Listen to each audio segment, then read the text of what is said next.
Welcome back, everybody. Ready for another deep dive? Absolutely. Always ready to dive in. Well, today we're tackling a classic. Oh, let's hear it. We're going deep on How to Win Friends and Influence People by Dale Carnegie. Ah, a classic for sure. But isn't that like almost 100 years old now? It is, but the advice is, well, timeless, And we're going to be focusing on this great YouTube video that breaks it all down. Okay, so what are we diving into first? So the video breaks the book into 4 parts. We're going to hit them all. But first up is fundamental techniques in handling people. All right, let's handle some people. The first principle is don't criticize, condemn, or complain. Sounds simple, right? Yeah, on the surface, sure, but there's got to be more to it. There is. This video really digs into how much criticism can impact people. You mean like more than just hurting someone's feelings? Way more. Yeah. They bring up a really interesting point. Like, think about families who defend, a family member who's done something really wrong. Like defending a criminal or something? Yeah. Even when it's clear they did it, the family still defends them.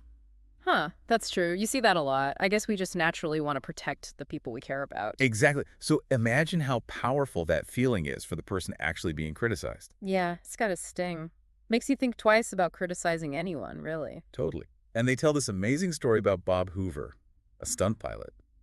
So picture this mid-flight. His engines fail. Oh, no, that's terrifying. What happened? Well, it turns out a mechanic accidentally put the wrong fuel in his plane. Oh, wow. So Hoover must have been furious when he landed. You'd think so, right? I mean, that's a huge mistake. But Hoover, he was incredible. He actually went and found the mechanic, who was obviously super distraught. Wow. So instead of, yelling or anything, he actually went and talked to the guy. He did. Yeah. Hoover realized the mechanic had learned a harsh lesson and that more punishment wouldn't help. It's a perfect example of choosing, compassion over anger. That's powerful. It really shows you that positive reinforcement is so much more effective than just, coming down hard on someone. We learn more from support and understanding. Exactly. It makes you wonder, how often do we jump to criticize first instead of trying to understand the situation? Right. Like maybe we should all try to be a bit more like Bob Hoover in those situations. Okay, so next up in part 1 is give honest and sincere appreciation. Okay, I like that one already. Right. It just feels good, doesn't it? It taps into that human need we all have to feel important and valued. It's true. The video talks about how that desire for importance is behind so much of what we do. I mean, think about it. People climbing mountains or starting companies or even just making art. And they quote Ralph Waldo Emerson, who said that everyone he met was superior to him in some way. Whoa, that's pretty humbling, isn't it? Totally. It reminds us that we can learn something from everyone we meet. And that ties back to the golden rule, right? Treat others how you want to be treated. Yeah, and honestly, it's so simple, but how often do we actually do that? Good point. Something to think about. Okay, last principle in part 1. Arouse in the other person an eager want. That one sounds, maybe a little tricky. I know, it almost sounds manipulative, right? But the video explains it in a way that really makes sense. It's not about tricking anyone. Okay, so what is it about then? It's about shifting your perspective. So instead of starting with what you want, start with the other person. Like, what do they want? And how can you align your goals with theirs? Okay, that makes more sense. But how do you figure out what the other person actually wants? They give this great analogy. Imagine you're going fishing. Fishing? Yeah. Would you use tiramisu as bait to catch a fish? Tiramisu? No way. That's ridiculous. You'd use a worm. Exactly. Because you know that's what the fish wants. I get it. So it's about knowing your audience. Yes. You have to understand what the other person wants, what they're hungry for, and then present your ideas in a way that, satisfies that. Makes sense. If you want to influence someone, you got to figure out what motivates them. Exactly. All right, on to part 2.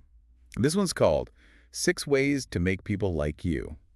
And they start off strong. Okay, I'm intrigued. Lay it on me. Principle number 1. Become genuinely interested in other people. Yeah, okay, that makes sense. But how do you do that? Like, really do that? Well, the video has a great point. Think about dogs. Dogs? Okay. We love dogs because they're genuinely interested in us. They make you feel like the most important person in the world, right? Yeah, they do. I guess we should all channel our inner dog then. Exactly. And think about it.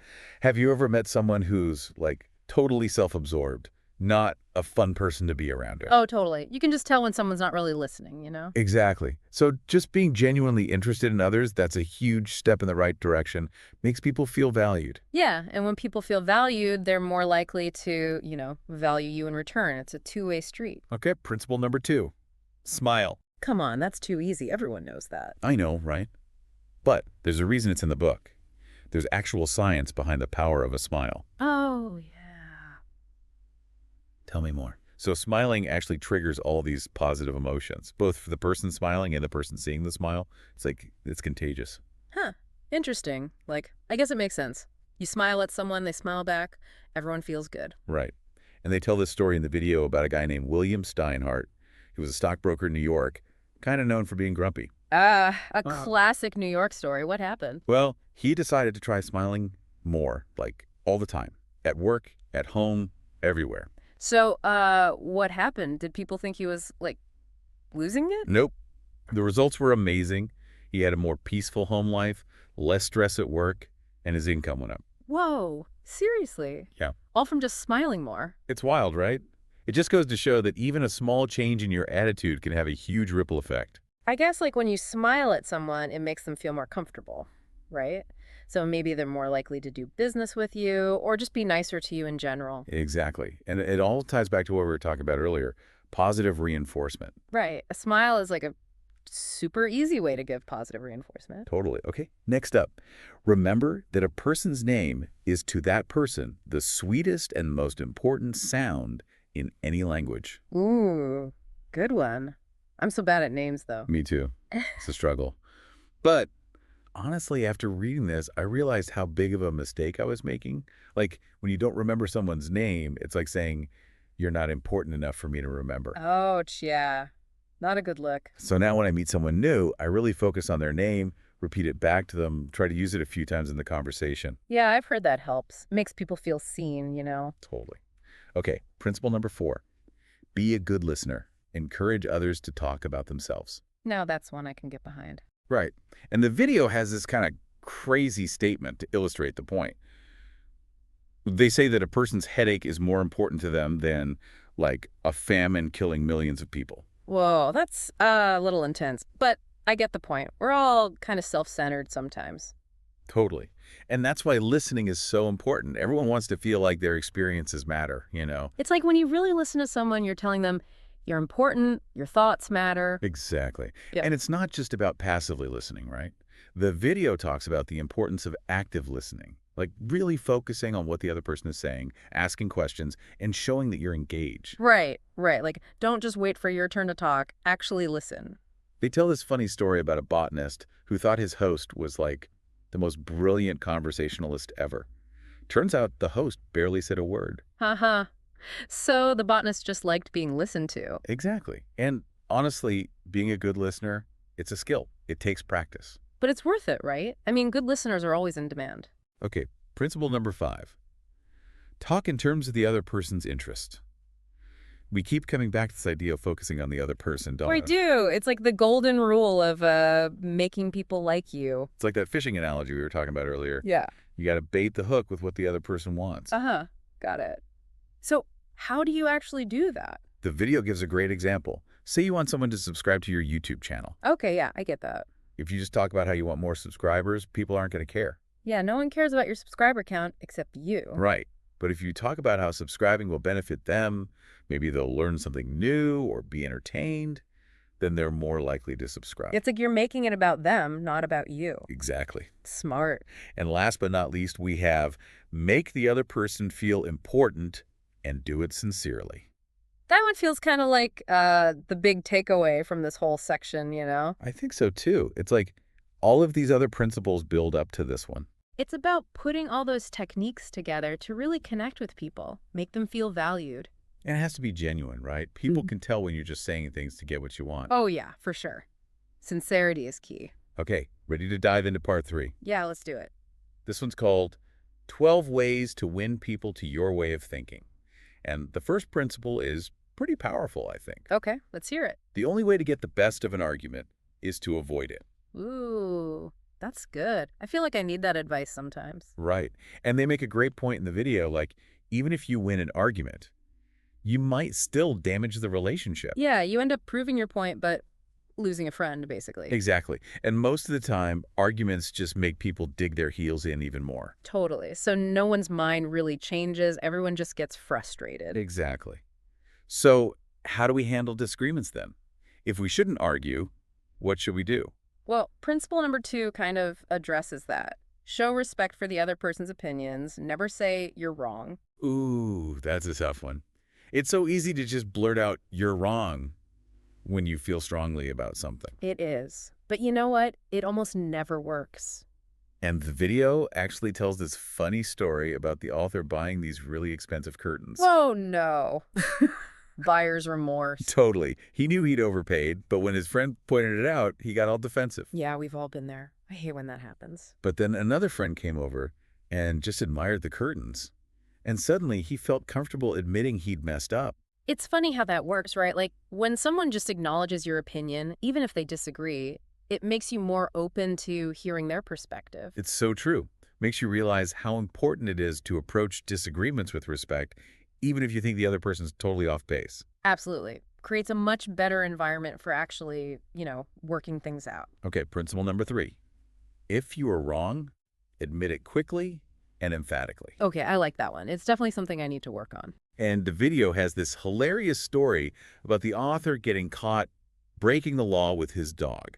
He wasn't supposed to have the dog in the park without a leash and muzzle, and he got caught by the same cop twice. Oh, no. What happened? Well, the second time, he just came right out and apologized. Even before the officer could say anything, he admitted he'd forgotten the muzzle. Haha, smart move. Right. And the officer let him off with a warning again. Just shows you the power of a sincere apology. It's like you disarm the other person when you admit you messed up. Takes away their power to, be angry or upset. Exactly. Okay, next up, try honestly to see things from the other person's point of view. Now, that's a crucial one, I think. So much conflict comes from, not understanding where the other person's coming from. Totally. They use the example of a job recruiter in the video.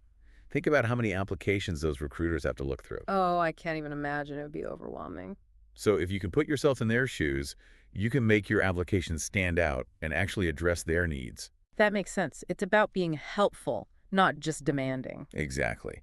And it's a good reminder for, like, any interaction, right? Mm-hmm. Trying to see things from the other person's perspective, even if you disagree with them. It's all about empathy, really. Okay, last principle from this section. Appeal to the nobler motives. Ooh, interesting. What does that mean? So, say someone's about to break an agreement.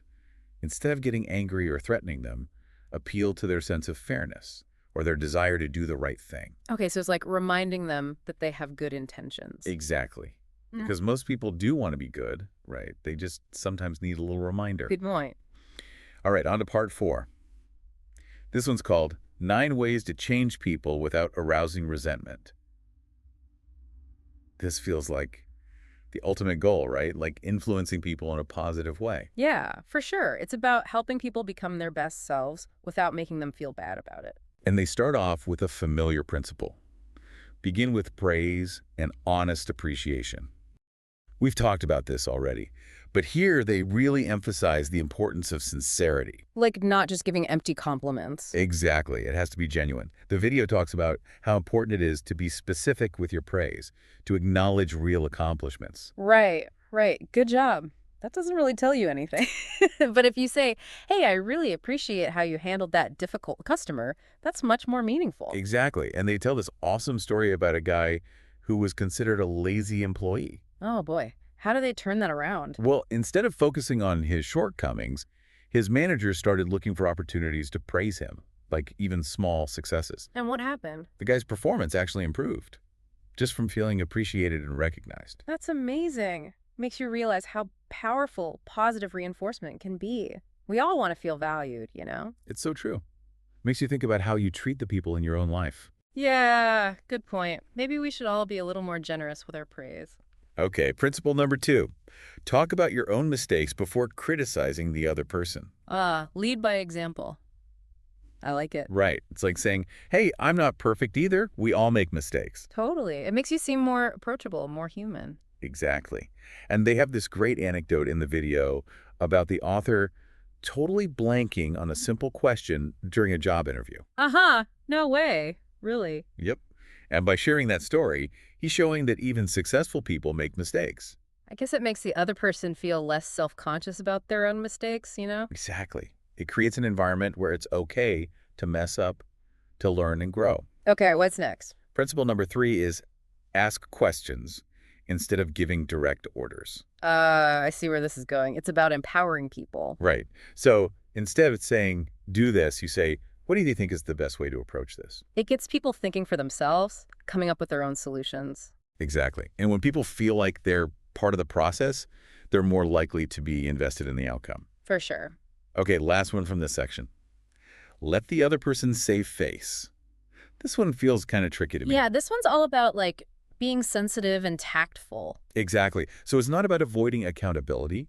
It's about finding a way to address the issue while still respecting the other person's feelings. It's like not humiliating them or making them feel bad. Exactly. It's a delicate balance, for sure. Well, there you have it. Yeah. We covered all 4 parts of how to win friends and influence people, or at least the key points from this fantastic YouTube video.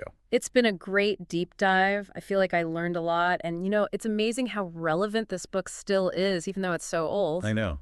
It really shows that human nature doesn't really change that much, does it? We all want to feel valued, appreciated, understood. Exactly. And learning how to communicate effectively to build strong relationships, that's something that will always be important. Well said. So, as you go about your day-to-day, think about how you can put some of these principles into practice. Yeah, even just one small change can make a big difference. Absolutely. Thanks for joining us for another deep dive. We'll see you next time.